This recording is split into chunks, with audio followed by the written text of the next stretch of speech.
अगर ये बात गलत है तो मैं रिजाइन आपको देना चाहता हूं। अगर अध्यक्ष महोदय, ये माननीय सदस्य लोग अगर ये नहीं सुन पा रहे हैं तो मैं इनको एक एक को, आप नहीं गए स्नान करने, आप स्नान करने नहीं गए, इसीलिए इस तरह की भाषा का इस्तेमाल कर रहे हैं। अध्यक्ष महोदय, ये कहा गया कि 144 वर्ष के बाद ये हो रहा है। जहां तक मेरी समझ और जानकारी कहती है, जो एस्ट्रोनॉमी और एस्ट्रो चीजों को समझते होंगे वो ये स्वीकार करते होंगे, जो भी कुंभ होता होगा वो 144 वर्ष के बाद ही होता होगा। लेकिन ये कहा गया कि नक्षत्र ऐसे हैं, तो मैं अध्यक्ष महोदय सरकार से कहना चाहता हूं कि सतयुग से लेकर के कलयुग तक ये सनातन परंपरा रही है कि संत महात्मा साधु समाज मुहूर्त के हिसाब से शाही स्नान करते हैं, उसमें नक्षत्रों के हिसाब से जो सहयोग बनता है वही शाही स्नान का मुहूर्त होता है। लेकिन भाजपा के राज में ये सनातन परंपरा टूट गई। पहले सरकार ने संत समाज को शाही स्नान रद्द करने का आदेश दिया, जिससे अनादिकाल की सनातन परंपरा टूटी। और फिर जब देश भर ने ये बात उठी, देश भर में ये बात उठी, तो उन्होंने हादसे को छिपाकर फिर से आदेश दिया कि अखाड़े शाही स्नान करने जाएं। इससे सरकार ने पावन मुहूर्त के स्थान पर अपने मनमाने समय पर स्नान कराने का आदेश दिया। बात उस दिन या तिथि की नहीं होती है, बल्कि निश्चित मुहूर्त काल की होती है। ये सनातन परंपरा तोड़कर इन लोगों ने अच्छा नहीं किया। और ये क्या परंपरा टूटी है कि नहीं टूटी है, मैं समझता हूं अध्यक्ष महोदय मुझसे बेहतर सामने वाले ज्यादा जानते होंगे इसके बारे में। और जो लोग अध्यक्ष महोदय, जो हम लोगों ने देखा वहां पर लोग पुण्य कमाने आए थे और अपनों के शव लेकर के गए हैं। चमत्कारी करिश्मा तो ये हुआ है, श्रद्धालुओं के शव मिल गए थे, पर सरकार स्नान करने वाले मरने वालों की बात स्वीकार नहीं कर रही थी। और इससे ऊपर ये बात जो वहां पर और हुई, अध्यक्ष महोदय, जब ये जानकारी हो गई कि कुछ लोगों की जान चली गई, लाशें हैं जो मोर्चरी में पड़ी हैं, अस्पताल में पड़ी हैं, उसके बाद सोचिए सरकार क्या कर रही है। अपने सरकारी हेलीकॉप्टर में फूल भर करके फूलों को डालने का काम किया। सोचिए ये हमारी कहां की सनातनी परंपरा है। मैं जानना चाहूंगा सदन के माध्यम से हमारे माननीय सदस्य बताएं कि जहां लाशें पड़ी रही हों, न जाने कितनी चप्पलें पड़ी थीं, न जाने कितनी चप्पलें पड़ी थीं, न जाने कितने कपड़े पड़े थे, महिलाओं की साड़ियां थी, कपड़े थे, लेकिन उनको कैसे उठाया गया? उन सबको उठाया गया जेसीबी मशीन से, ट्रैक्टर की ट्रॉली से। उनसे उठा करके कहां फेंका कोई नहीं जानता, लेकिन जब उनको लगा कि वहां से बदबू आ रही है तो यही सरकार के लोग छिपाने लगे हैं। यही आपका महाकुंभ का आयोजन था। और हर बात को छिपाने के लिए न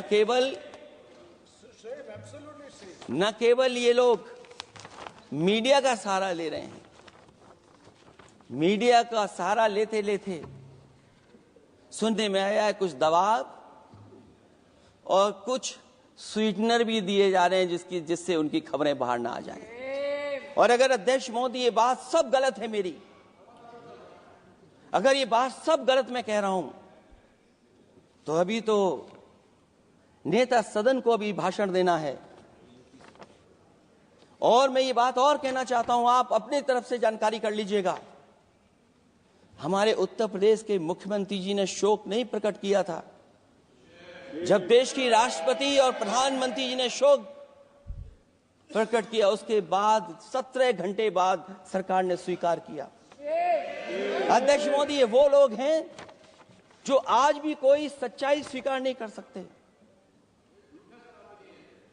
इनका रास्ता क्या है मैं नहीं जानता हूं, कहां ले जाना चाहते हैं, लेकिन जब अध्यक्ष महोदय मैंने अभिभाषण पढ़ा है राष्ट्रपति महोदया का, तो वही पुरानी बातें कि 12 करोड़ शौचालय बन गए हैं, 10 करोड़ गैस कनेक्शन हो गए हैं, 80 करोड़ लोगों को राशन दिया जा रहा है, 25 करोड़ लोगों को मिडिल क्लास में शामिल कर दिया गया, न्यू मिडिल क्लास में शामिल कर दिया गया।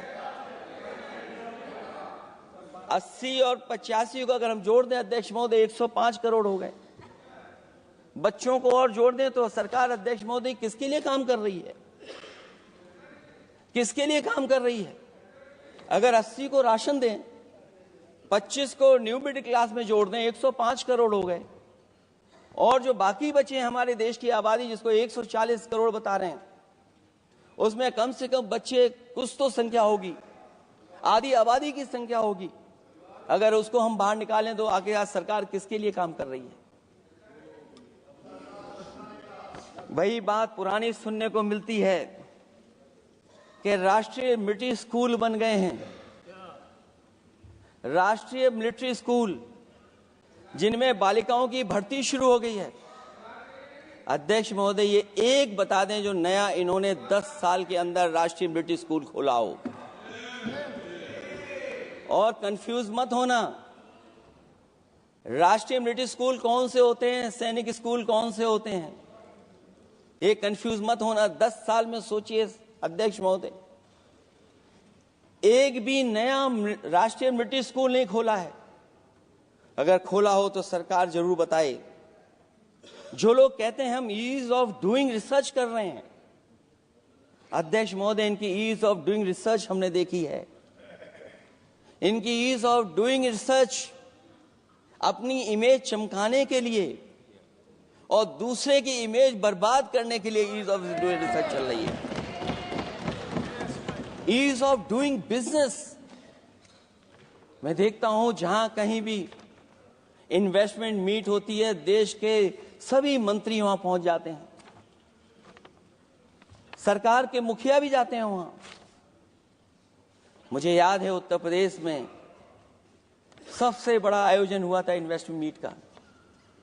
न केवल इन्वेस्टमेंट मीट इन्वेस्टर्स को बुलाया गया था, बल्कि डिफेंस एक्सपो के भी कार्यक्रम कई हुए थे। और अध्यक्ष महोदय भरोसा ये दिलाया गया था कि जो एमओयू हो रहे हैं 40 लाख करोड़ के, उसको जमीन पर उतार लिया जाएगा।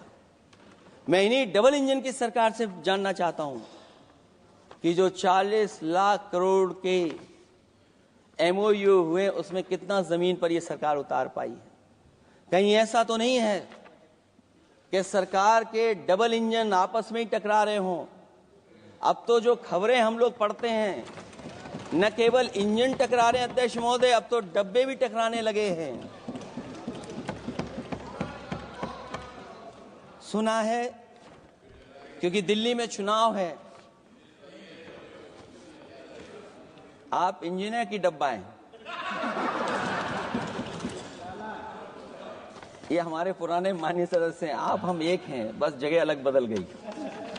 जिस विभाग के मंत्री हैं वो हमारा ही काम है, आप लोग अच्छा नहीं कर रहे हैं। अध्यक्ष महोदय, दिल्ली का चुनाव है तो मैंने राष्ट्रपति जी के अभिभाषण में सुना कि यहां पर मेट्रो की जो दूरी है वो दुगनी कर दी गई है, पटरी दुगनी कर दी गई है, एक्सपेंशन हो गया है इतना। अध्यक्ष महोदय, मैं स्वीकार करता हूं दिल्ली का चुनाव है, एक्सपेंशन की बात करेंगे, लेकिन कभी आपने क्यूटो का नाम सुना है? आपने वेनिस का नाम सुना है? मैं अध्यक्ष महोदय आपके माध्यम से, जिसको क्यूटो बनाने के लिए सपना देखा गया था, 10 साल पूरे हो गए हैं, अभी तक वहां पर मेट्रो की शुरुआत नहीं कर पाए हैं। और अध्यक्ष महोदय, मैं ये बात इसलिए कह रहा हूं, अध्यक्ष महोदय मैं इसलिए बात कह रहा हूं कि जिस समय समाजवादी सरकार थी, जितनी भी मेट्रो आज यूपी में